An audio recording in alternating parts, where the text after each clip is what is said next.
안녕하세요. 미니북스의 곽정민입니다. 네, 오늘은 여러분들께 걷는 사람 하정우라는 책을 소개를 해드리고자 합니다. 걷는 사람 하정우, 배우, 영화 감독, 영화 제작자, 그리고 그림을 그리는 사람, 그리고 걷는 사람이라고 소개를 하고 있는데요. 책을 보기 전까지는 하정우라는 배우 그냥 참 멋있는 배우다. 아, 연기 정말 잘하는 배우구나 라는 생각밖에 없었거든요. 그런데 책을 읽는 순간 아, 이 배우 참 멋있다. 참 인생을 열심히 살아가는 배우구나. 누구보다도 자기만의 시간을 허투루 보내지 않으려고 정말 애쓰시는 분이시구나 라는 생각이 들었어요. 그러면서 또 한편에 이런 생각이 들었어요. 이 사람은 왜 걷기 시작을 했을까? 왜 걷는 거에 이렇게 목숨을 걸고 걷는 걸까? 라는 생각이 들었는데요. 제가 얼마 몇 년 전에 서울대 행복연구센터의 최인철 교수님 강연을 컨텐츠를 제작한 적이 있어요. 근데 그때 최인철 교수님이 어떤 얘기를 하셨냐면 사람이 어떨 때 가장 행복하다라고 생각하십니까? 내가 갖고 싶은 물건을 한두 개 더 샀을 때 행복하다고 느끼십니까? 내가 갖고 싶은 가방, 물건, 집, 이런 것들을 가졌을 때 그 행복감은 사람이 그렇게 가는 인간이 아닙니다. 사람이란 동물은 그 행복을 받았을 때 그 행복감이 며칠 가지 않아 사라지게 됩니다. 하지만 우리의 행복감과 만족감을 가장 오래 가게 할 수 있는 방법은 경험을 사시는 겁니다. 내가 경험을 샀을 때, 여행을 갔을 때, 여행을 통한 경험을 샀을 때 여러분들은 그 행복감을 두고두고 누리실 수 있을 것입니다. 라고 얘기했어요. 그 얘기를 들었을 때는 그렇게 하겠지. 그렇지만 이 경험을 산다는 게 나에게 정말 지속적인 행복감을 줄 수 있을까라는 의구심도 들었거든요. 여행을 하게 되면 여러분들이 갖게 되는 그 경험을 통해서 아, 나 여기 가봤었지. 아, 나 이 사람들하고 이런 얘기를 했었었지. 아, 이 사람들과 내가 이런 대화를 하면서 이런 추억들을 함께 공유했었지. 공감대를 얻고 이 사람들과의 추억을 꺼내보면서 행복감을 다시 한번 되새길 수 있거든요. 여행이라는 것도 누군가와 함께 하느냐에 따라서 여행의 질과 행복감이 달라진다라고 하잖아요. 하정우 씨는 그거 같아요. 하정우 씨에게 행복한 경험이란 걷기였던 것 같습니다. 네, 걷는 것만이 그에게 정말 즐겁고 행복한 경험을 줬던 것 같습니다. 그래서 지금도 포기하지 않고 걷는 거에 대해서 만족감을 느끼시고 휴식을 걸음으로써 네, 자신의 행복감을 계속적으로 찾아간다라는 생각이 들었습니다. 여행 얼마 전에도 저는 그런 생각이 했거든요. 아이들을 둘을 데리고 여행하는 건 참 쉽지 않아. 친구에게 이런 얘기를 했어요. 도대체 여행에서 어떤 즐거움을 느껴야 되지? 나는 그 여행 가기 전에 준비하고 챙기고 예약하고 이런 활동들이 정말 기쁘지만은 않아. 갈 때까지 그 힘든 고통이 정말 기쁘지만은 않은데 왜 이 여행이 좋다라고 얘기들 하지? 여행에서 어떤 기쁨을 얻으라는 거지? 라는 생각을 많이 했거든요. 근데 하정우 씨의 얘기를 들으면서 또 다시 한번 깨달은 것 같습니다. 하정우 씨가 하와이 여행하는 걸 되게 좋아하신대요. 하와이는 우리 초가을 정도 되는, 초여름, 초가을 정도 되는 날씨에 365일 그런 날씨가 이어지고 예쁜 해변가와 걷기에 너무나 안성맞춤인, 그래서 하와이를 가는 걸 굉장히 좋아하시는데, 그러면서 휴가를 즐길 때면 하와이에 가서 걷기를 하신대요. 75페이지 이런 내용이 나와 있어요. 10만보 대장정의 날이란 내용이 나와 있어요. 아, 이 사람이 이래서 걷기를 포기하지 못하는 거구나. 아, 나도 저런 거 한번 해봤으면 좋겠다. 우리 아이들하고 신랑과 아이 둘을 데리고 저런 임계점을 넘는 경험을 하게 되면 우리 가족은 한평생 이 즐겁고 힘들고 어려웠던 기억을 곱씹으면서 우리 그랬었지라는 경험치를 공유할 수 있지 않을까라는 생각이 들었거든요. 여러분께 75페이지 10만보 대장정의 날에 대해서 여러분들께 조금 전해드릴게요. 10만보 대장정의 날, 우리는 종일 걸었다. 새벽 5시에 출발해 아침 9시까지 걷다가 아침밥을 먹고 잠시 휴식 시간을 가진 뒤 난 12시부터 점심을 먹고 또 걸었다. 자정까지 계속 걸었다. 물론 걷는 시간 1교시 50분, 쉬는 시간을 10분으로 두고 꼬박꼬박 지켜가면서 걸었대요. 날씨가 적당히 흐려서 좋았다. 걷기에는 떼약볕이 내리쬐고 일교차가 큰 맑은 날보다는 구름 지붕이 드리운 흐린 날이 좋다. 게다가 이날은 도중에 부슬비까지 내려서 더위와 열기를 식혀주었기에 걷기에는 최적의 날씨였다. 만약 날씨가 도와주지 않았더라면 첫 10만보 여정에 낙오자가 생겼을지도 모르겠다. 10만보를 완주하려면 하늘의 도움이 약간 필요한 것은 사실이다. 많은 사람들이 일상 속에서 1만보 걷기를 어려워하는 판에 그 10배인 10만보를 하루에 다 걷기 위해서는 무엇보다도 각자의 깡다구가 필요하다. 돌이켜보면 다들 대체 어떻게 하는 것인지 놀랍기만 하다. 일단 5만보까지는 괜찮았다. 이때까지만 해도 모두들 컨디션이 좋았고 끝까지 해낼 수 있을 것 같다는 낙관이 멤버들 사이에 흘렀다. 표정도 밝고 대화도 자연스러워져 있었기 때문이다. 그런데 5만보가 지나는 순간부터 거짓말처럼 분위기가 급변했다. 사람들마다 그 고비가 찾아온 시점에 약간의 차이가 있긴 했지만 5만보를 넘어서자 어김없이 위기는 찾아왔다. 얼굴이 달아오르고 입이 바짝바짝 마른다. 자연히 대화도 급격히 줄어들었다.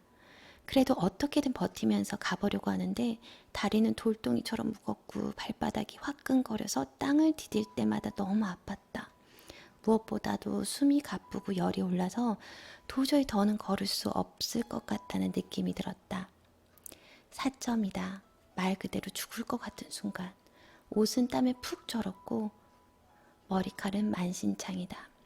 몸도 몸이지만 무엇보다 더 이상 걷고 싶지 않다는 마음이 견디는 것이 더 힘들었다. 걷고 싶지 않아. 난 아무래도 안 되겠다는 포기 선언이 목구멍까지 차올랐다. 하지만 그 고통을 문장으로 엮어서 입 밖으로 내보낼 힘조차 없었다. 그냥 걷는다. 무아지경 상태로 걷는다. 그럼에도 어찌어찌 버텨서 7만보까지는 찍으면 아까 사라졌던 낙관이 아주 잠시 찾아온대요. 어쩌면 해볼만 할 것 같은데 곧 길 끝에 도달하리라는 희망이 순풍이 살짝 볼을 스친다. 하지만 방심하면 안 된다. 여기서 5,000보 가량을 더 걸으면 금세 마음이 또 뒤집힌다. 네, 그럴 것 같아요. 아까 진짜 그만뒀어야 했는데 하는 후회가 마음속으로 꿈틀거린다. 다리가 내 의지와는 상관없이 작동하는 고장난 부품 같다. 한 보 한 보가 너무나 힘들 뿐 아니라 이제는 귀찮다는 생각마저 든다. 고통보다 사람을 더 쉽게 무너뜨리는 건 어쩌면 귀찮다는 생각일지도 모르겠다. 고통은 다 견뎌내면 의미가 있으리라는 한 줌의 기대가 있지만 귀찮다는 건 내가 하고 있는 모든 행동이 하찮게 느껴진다는 거니까. 이 모든 게 헛짓이라는 생각이 머리에 차오르는 거니까. 네, 힘든 이런 고통이라는 거는 견뎌내고 나면 어떤 결과물이 나오잖아요. 의미 있는 뭔가가 나올 거라고 생각을 하지만 너무 귀찮아. 내가 이거 왜 하고 있는 거지? 근데 이 모든 행동이 하찮게 느껴지는 순간 참기가 힘들거든요. 내가 이거 왜 했는 거지? 왜 시작한 거지? 라는 마음이 들기 시작했다는 거죠. 아니 대체 하와이까지 와서 내가 왜 이 짓을 하고 있는 거지? 뭐를 위해서 내가 이렇게 가고 있는 거지? 10만보를 걸어서 뭐 하자고 근본적인 회의가 들기 시작했다. 걷자면 계속 걸을 수는 있을 것 같은데 대체 이게 무슨 의미인지 잘 모르겠다라는 거다. 무의미하다고 생각하니 갑자기 걷는 목적을 잃어버렸다. 무의미하다고 생각을 하니 갑자기 걷는 목적이 없어져 버렸다. 그 당시에는 다들 이런 것들과 회의에 푹 잠긴 상태로 계속 걸어서 잘 몰랐는데 지금 생각해보면 조금 흥미롭게 느껴진다. 하와이에 왔으니 10만 보 걷기에 도전해보자며 다 함께 목표를 설정했던 게 아닌가. 그런데 왜 걷고 있는 도중에 갑자기 그 의미라는 걸 찾으며 포기하려 했을까? 나 도대체 왜 걷고 있는 거지? 이 하와이까지 와서 이 경치를 즐기기는커녕 이 힘든 일을 왜 하고 있는 거지? 라는 우리 목적마저도 잊어버린다는 거죠. 우리가 어렴풋하게 찾아 헤맨 건 이 길의 의미가 아니라 그냥 포기해도 되는 이유가 아니었을까? 힘든 이 길을 가고 있는데 너무 힘들면 여러분들 그런 생각할 때 있잖아. 도대체 내가 무슨 부귀영화를 누리자고 이 짓을 하고 있는 걸까? 이게 무슨 의미가 있지라는 의미를 찾기 시작을 한다라는 거죠.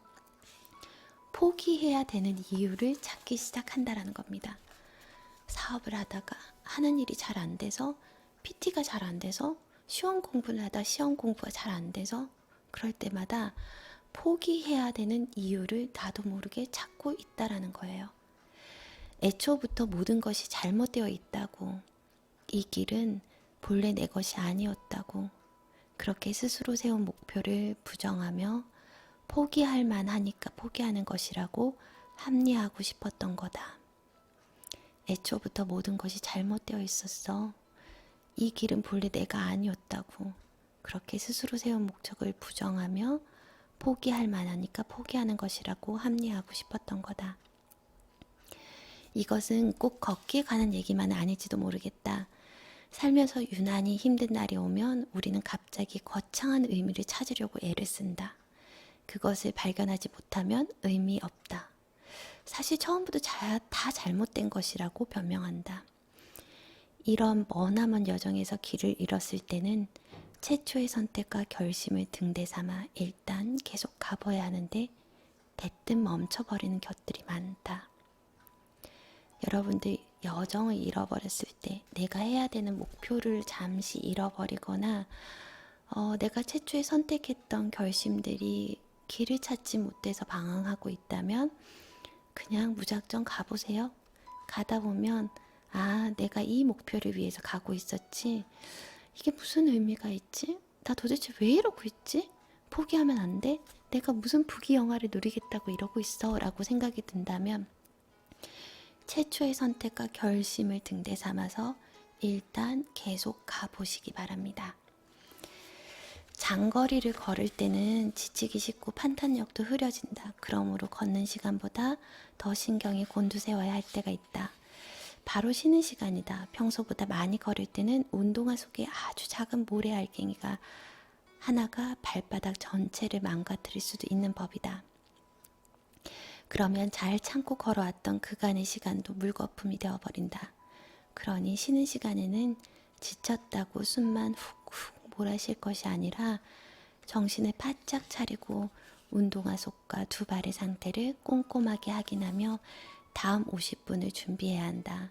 지쳤다고 그냥 늘어진 채 목구멍에 물만 들어부으면 영락없이 탈이 난다. 누구도 쉬지 않고 계속 걸을 수는 없기 때문이다. 이제 곧 10만 보의 고지가 가까운다. 목표점이 눈앞에 보이는 것만으로도 다들 조금씩 여유가 되찾아온다.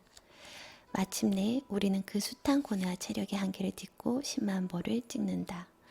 터덜터덜 걸음 속도를 늦추면서 서로 간격을 좁히고 핸드폰 카메라 앞에 옹기종기 모인다. 그리고 웃는다. 그리고 장난치고 떠든다. 사진을 찍는다. 일상의 여느 때처럼. 가끔 그날의 사진과 동영상을 꺼내 바라본다. 지쳤지만 만족스러운 표정, 떠들썩한 환호성이 그날에 웃으며 떠올릴 수 있게 해준다. 물론 다시 10만 보에 도전하겠다는 쉽사리 도전하겠다고 대답하지는 못하겠다. 그러나 포기하지 않고 끝까지 걸은 그날의 경험은 내게 자신감을 더해 주었다. 앞으로의 내 삶에 어떤 날들이 펼쳐지든 건강하게 걸을 수 있는 두 다리만 있다면 기꺼이 받아들이겠노라고 겸허한 또 덤으로 그저 다리를 뻗고 팔을 흔들며 끝까지 걸었을 뿐인데 내 삶의 어떤 터닝 포인트도 살짝 넘어선 것만 같다. 죽을 만큼 힘든 사점을 넘어 계속 걸으면 결국 다시 삶이 돌아온다. 죽을 것 같지만 죽지 않는다. 죽을 것 같지만 죽지 않는다.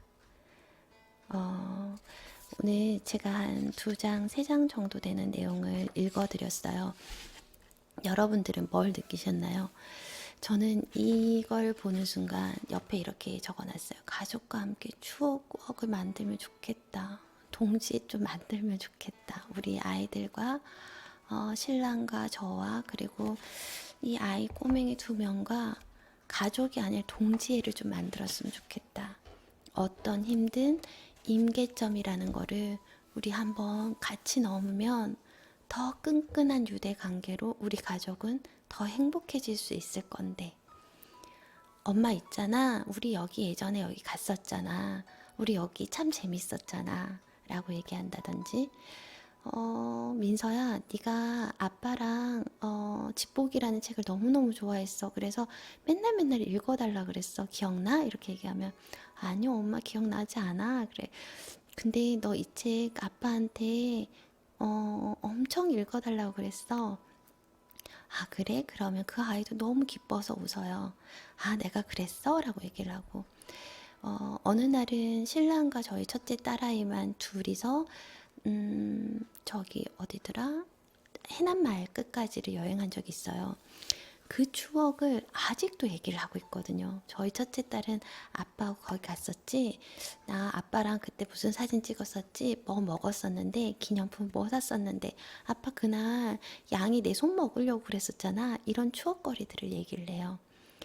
걷는 사람 하정우라는 사람은 이 걸음을 통해서 삶의 행복을 찾아낸 것 같아요. 아, 걷는 것만으로 내가 경험을 공유할 수 있는 친구들이 있고, 같이 웃었던 거, 같이 힘들었던 거, 그때 느꼈던 거, 걷는 내내 도대체 내가 왜 이걸 하고 있는 거지? 목표점을 잃었지만, 그들과 함께한 시간과 그들과 함께한 어떤 추억들이 그에게는 행복한 경험을 샀던 것 같습니다. 그리고 지금도 그들과 함께 건강을 잃지 않고 건강한 삶을 살아나기 위해서 매일매일 같이 애쓰는 배우 하정우 씨인 것 같습니다. 정말 저에게도 그리고 이걸 시청하시는 여러분들께도 이런 나에게 정말 소중한 경험을 살 수 있는 취미라든지 아니면 여행이라든지 가족들과의 뭔가가 있었으면 좋겠다라는 생각을 해보고요. 제가 얼마 전에 그랬었거든요. 친구한테 여행을 왜 해야 되는지 모르겠어. 다들 왜 여행을 즐겁다라고 하지? 나는 여행 가기까지가 너무 힘들어. 여행을 준비하고 예약하고 비행기를 타고 그 먼 길을 떠났는데 이게 왜 즐겁다라고 하는지 나는 아직 잘 모르겠어 라고 얘기를 한 적이 있었는데 아이들이 너무 어려서 나에게는 그게 짐이 됐었고 부담이 됐을 수도 있겠지만 이제 조금 큰 저희 아이들과의 여행은 아이들과 저와 신랑에게는 좋은 추억을 남길 수 있겠구나. 지금부터 시작일 수 있겠구나라는 생각을 했습니다. 여러분들도 오늘 좋은 하루 보내시고요. 좋은 추억, 여러분들에게 경험, 어떤 것들이 있을지 한번 생각해 보시는 날이 됐으면 좋겠습니다. 하정우 씨 걷는 배우 하정우 멋있습니다. 앞으로도 이렇게 열심히 좋은 연기 많이 남겨주셨으면 좋겠습니다. 감사합니다. 여러분 오늘도 행복한 하루 보내세요.